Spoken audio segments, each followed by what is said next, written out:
guys, panibagong vlog na naman tayo ngayon. Bagong pagluluto, bagong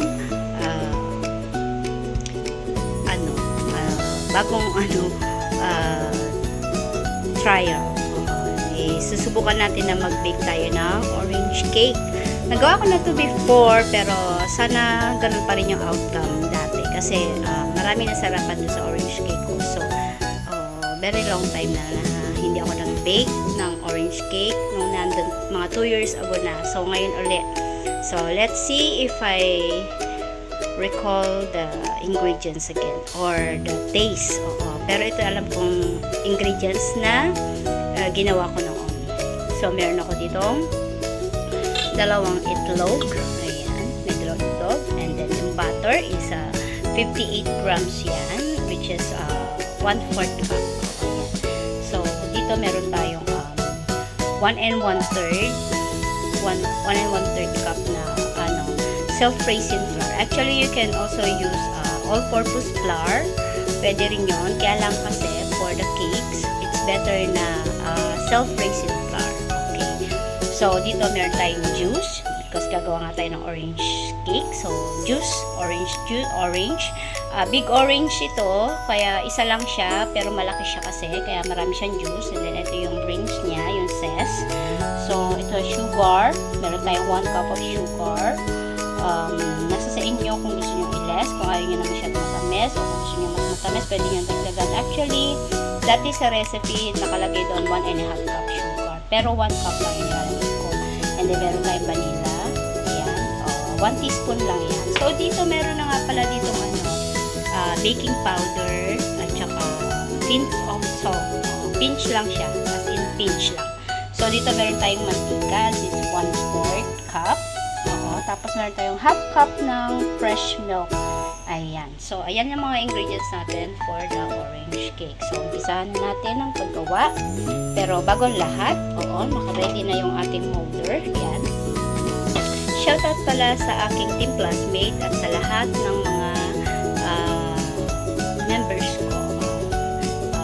Unang-una si Dorlan Jim, si Dasaway, si Kuchina, si KTV Official, Sangjom, Sis Feli, Sis Bisaya, Sis MB in Germany, si Ramdom Patribo, si Tai Hapti, si Sir RD, si bebe ko Ayumi, bebe ko Jane of Lesbayan, si Bunso Ganda, si Sis Margie, si Yamedusok, si Emin Chang, ayan, si Bepa Saway, ayan, and guys, and then si Sis Osang TV, mega love shoutouts, ayan, at dun po sa mga nagsusupport sa akin palagi sa live ko, yung mga nagtatambay, ayan, salamat po talaga sa lahat at sa mga sumusuporta dito sa premiere ko, sa mga sumusuporta, shoutout na rin sa kay Ma'am Amgeng Fe,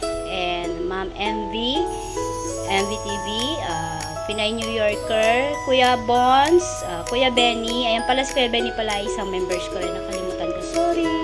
At sa team classmate guys, si Commander Jennifer's Vlog, Rick TV Official, ayan, Margie TV Official, Jane TV Official, puro na sila official. Mamaya doon na sila sa gobyerno. Ayan. Shoutout na rin sa aming bunso Solomel. Ayan. Si Sarsenya. Shoutout. Ayan. Si Gopahon. Si Simeonis. Si Jen White. Ayan. Kay Lady Panda Cakes. Ayan. Shoutout na rin sa inyong lahat guys ha. Ayan. So ayan. Mag-umpisa na nga tayo. Puro na tayo shoutout. So let's go. So, unahin natin ang butter,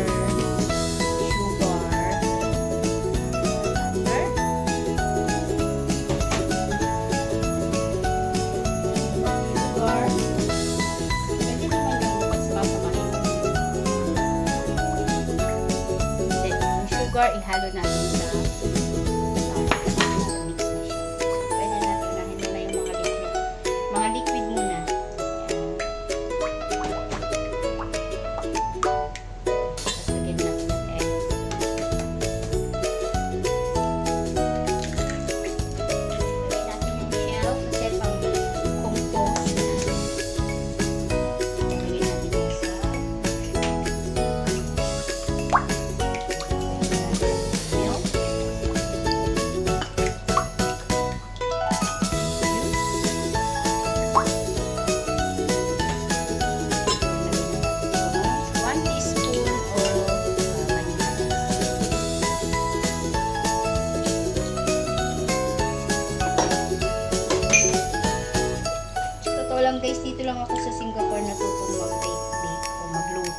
ng kahit ano. Kasi sa Pilipinas, ang trabaho ko is isa akong sales lady sa mga merchandise, mga damit. Merchandise, halo-halo naman yun guys. Nauna ako sa mga damit. Puro damit siya. Tapos mga stock toys, gift wrap. Kaya magaling ako magkalat ng mga regalo, mga iba-ibang design, may polo shirt, may shorts, candy, kung ano-ano. So, yun ang trabaho ko. And then, nag-Singapore ako. 4 years. 2 years. Tapos, may akong Pilipinas. Doon. Ako ay nagka-baby. So, nag-stay ulit ako ng Pilipinas. Napunta naman ako sa merchandise. Doon naman ang trabaho ko na ulit. Pero nakasya ang sahod dahil meron akong nanay, meron akong pamangkin na ulila na so, kailangan ko silang buhaw. Marami akin sila. Wala pa akong sila anim sila akin. So, may natira pa sa akin. So, kailangan ko pa rin bumalik ng Singapore kasi hindi ko kikitain sa Pilipinas ang pinikita ko dito lang sa Singapore. So, yun ang aking story.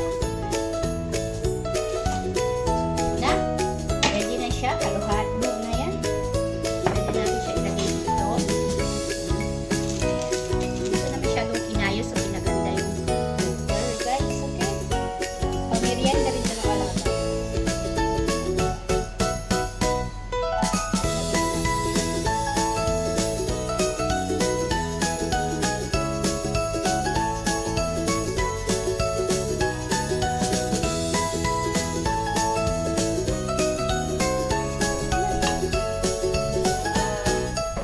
Lutuin natin siya. So, para may design. Okay.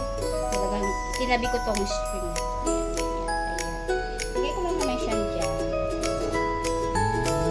Para lang meron na design na. Orange cake. Yan sa inyo, pwede naman din nalagyan ng ganyan. Nilagyan ko lang ng ka-artihan. Okay? Ka-artihan. Ito lang ang medyo may ka-artihan. Meron ako isang ma-arty. Char. Love ma-arty guys ha.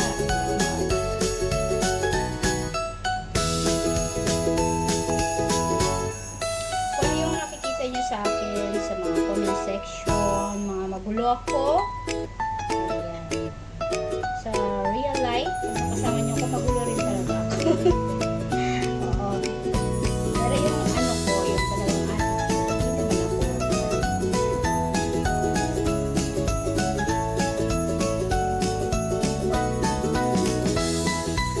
Babaw na may lupa. Iiyakin talaga ako. Yan na. Ganyan lang siya. Okay? So, wait na natin guys. Lulutuin ko muna siya ng mga 35 minutes to 40 minutes. Ganun. Hanggang sa, alam nyo na, pagka-cake, kailangan pinupok, tinutusok kung talagang luto na siya. Kung talagang pwede na siyang kainin. Ayan. Bago natin hangulin sa oven. So, lutuin muna natin siya sa oven. Ha? Lalagyan natin siya sa oven. So, mainit na yung ating oven is 180 degrees. So, atin na ilagay ang ating orange cake. Ayan. So, ayan. Naka 180 na siya guys. Ayan. Ayan na siya. Wait for maybe a year. 1 year lang guys. Ha? Hintayin natin 1 year. Luto na yan. So, stay tuned guys. Ayan na. Try na natin kung okay na siya. So, ayan. Wala nang natira. Let's see. Wala nang natira. And this one here. Wala na talaga. So, lutong-luto na siya guys. So, yan na guys. Ayan ang ating orange cake. Ayan. Ayan na siya guys. Luto na luto. Luto na siya. Nakikita niyo yung kanyang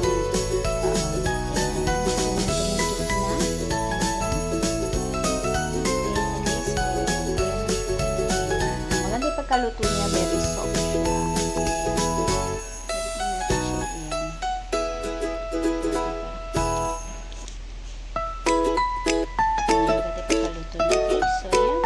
Yan ang snack ng aking alaga. Ayan. Thank you guys sa lahat